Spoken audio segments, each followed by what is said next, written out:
Hello everyone, hope you are all doing well. Thank you very much for tuning in for another lovely day here at the Aquarium project.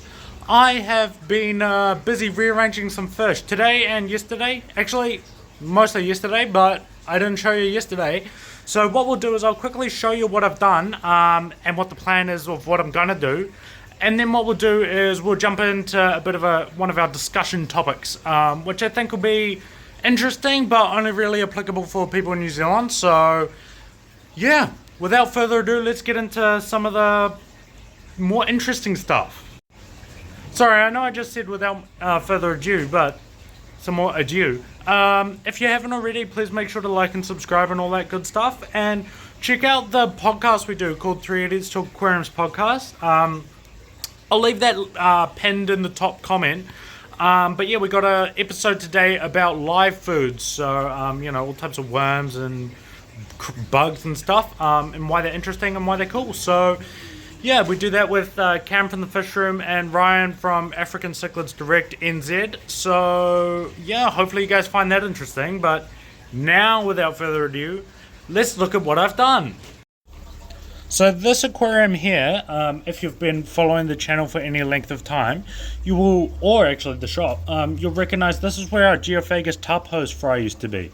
And as you can see, there's no fish in here. We have a ton, an absolute ton. A former employee came by Friday, I believe it was, and gave me an absolute ton of this AR, like, a stupid amount. So that's hanging out in here. That's going to be going to a client's tank next week, I think, but it's just hanging out there. And then once that's gone, we will be doing something fun. But first, I'm going to show you where the Geophagus tubhosts have gone, because they aren't in this aquarium anymore, obviously, but we do still have them. So I'll show you where they've ended up. So the Geophagus tubhosts are in here. As you can see, there's an absolute ton of them. I was going to count them before I put them in, but I just entirely forgot. So that wasn't that smart. And there's also a longfin albino bristle nose and a calico shortfin, both behind there, so we won't see them. But yeah, that's where they are now. They are gonna. They're not for sale still. I do want to grow them out, but I just was juggling them around. This tank's a little bit bigger, which will obviously help them grow a bit better, and also just clear up some space, make water changes on them a bit easier, all that good stuff. So what are we going to be doing with their old tank, I suppose, is the next question. So I absolutely love Wunder species. Like, they're probably one of my favorite fish, just because they're so, like, I don't know, fun, interesting, colorful, just they're fantastic fish. So what we're going to, so this is where it is, by the way, this tank here. And then that's the old tank we're talking about. What we're going to do probably... So, actually Ryan from the podcast has some Julidochromis malari. And I do want a pair from him out of that to breed. And if that goes ahead, I'll breed them in there. Otherwise, I'm going to take a pair out of Dickfeldy out of here. Out of this tank above and breed them down there. Basically, because Ryan wants to keep a pair and... He hasn't checked yet, but there is the potential. It's apparently likely that there's only one female and a bunch of males. So, obviously, if there's only one female, I won't get any until the fry raise up. But in the interim, we can chuck the Dickfeldies down below and give them a breed. But yeah, we just letting it all run its course and figuring it out. I did also chuck a bunch of flubendazole. You can see a little bit of it undissolved there, because this aquarium had a bit of a Malaysian trumpet snail issue. So yeah, that's going to be nuking all the trumpet snails hopefully, and then yeah, we'll be breeding some form of Julie down here. We're just finalizing exactly which one. I also would like to do transcriptus, but that might be next afterwards. So yeah, there is a pair. Obviously I started off, well, not obviously, but I started off with like 8 of these guys, or 10 or something, and I've sold a few and like moved a few around and like lost a couple and all this kind of thing over the years. So, but they did breed, then they stopped, so kind of want to keep them breeding. You guys seem to really like them, I really like them, so what more could you want? So yeah, we'll give these guys a breed if the malaria doesn't work out and go from there. But If you want to stay tuned with our breeding project, jump down and subscribe to this video, to this channel, and I'll make sure to keep you guys updated.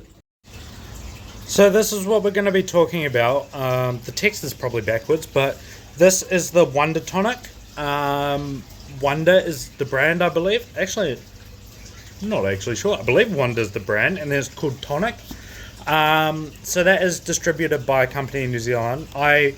From my understanding, it's not really available where a lot of other places, like if you're watching from the US or something. I don't believe it's available, but give it a Google. But basically, we're pretty limited in our medications we're allowed. You know, you need a prescription to get antibiotics. You need to get all sorts of different steps checked off. You can't just walk into a pet shop and buy medications. And then a lot of stuff just isn't available or whatever. But I think every fish keeper should have, not this is like a, 1 litre bottle. I have a 1 litre bottle because I have a lot of fish, but you get these little like 50ml bottles, like this big. I think every fish keeper should have one of those on hand if you're kind of serious, because it is, I think, the best line of defense we have against so many common afflictions that we run into in the hobby in New Zealand. You know, Epistylis. Why don't I read out what they say, because that'll be easy, clearer. But a general cure for fin rot, tail rot, white spot, and other fungal skin diseases. Ow! Dropped it. So yeah, things like your white spot, your ick and Epistylis, it's really good for, because it will treat both. A lot of people will often run into like, oh yeah, just jack the temp up and chuck in salt. There's a few shops that just like, as soon as they see white spots on the fish, they do it.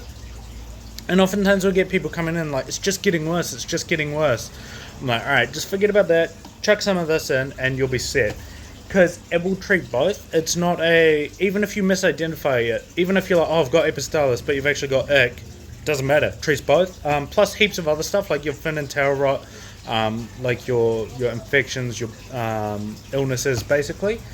All of that kind of thing, it'll treat. So if there's any sort of external symptoms of issues, like obviously you want to make sure your water quality is right, it's not getting bullied, this isn't going to do anything for parasites, all that kind of thing. But as a first step, this stuff is a fantastic option. This does probably sound like a bit of a sales pitch, but it really isn't. Like, even if you don't buy it from me, I don't care. But I think it's one of those ones, like, for people to have success. Like, if you have like one little guppy tank, you know, for your kids, probably it doesn't make sense to buy it then. But you know, if you got like, you know, 4 or 5 tanks, you're pretty serious, you're watching all these YouTube videos, you're spending all this money, even just having a little bottle of it, it's pretty cheap. It's like $14 for like the 50ml one. Just having that sitting in your cabinet in one of your tank stands is good, because you know, you don't want someone to get ill on a evening, and then, you know, on a Saturday evening, and then some of the shops close Sunday, and then it's a pain. Just having it around is a good idea to protect yourself, and it does, like I said, it covers a lot of bases. I don't want people to think it's going to cover everything, but it is a really good option for kind of a general cure. Like, I don't like that term, but yeah, for a general cure, that's a good option. I also thought I'd read out the ingredients, just so if you're listening from another country and you're wanting to make your own or know what's in it, you can kind of get an idea. I was going to do that at the start, but I forgot. So it's methylene blue. My pronunciation is going to suck. So if you guys could comment down below your funniest joke about my ability to pronounce words, I will give whoever does the funniest a firm high five. But yeah, so we got methylene blue, melachite green, archiflavin, quinine, and oh yeah, that's it. And water. So it does, you know, gets your eye infections, your fin tail infections, your body infections, gill infections, all this kind of thing. It covers all these bases, and I think it's a really fantastic option for that. It's definitely one that I'd recommend having on hand, just because it does treat a lot of different stuff. It's not just like I wouldn't recommend keeping wormers on hand, really, because you need like 8 of them to be able to cover all your bases, and that's a lot of money. But this stuff, it doesn't expire for ages, and it's going to be a good option as a general cure, given our limited access to medications. I do want to put the caveat out there that I don't want people to over medicate. Only medicate if there's like some sort of white spots going on, or something like that. But if your fish is swimming funny, or getting beaten up, or that, don't medicate it. There's other things that we could do, and of course reach out for some advice in that space. But yeah, that's kind of all I had to say. So yeah, I hope you guys have enjoyed. Let me know what you guys think. Stop fighting, I saw that. Boy. But yeah, thank you guys for watching. I really appreciate it. We just hit 1,000 subscribers this morning, actually, which was pretty freaking exciting. So yeah, I just want to say I love you all so much, and it really means a lot that you guys want to hear what I have to say, so thank you. But yeah, other than that, well, further to that, thank you all. I love you so much, and we'll catch you in the next one. Bye.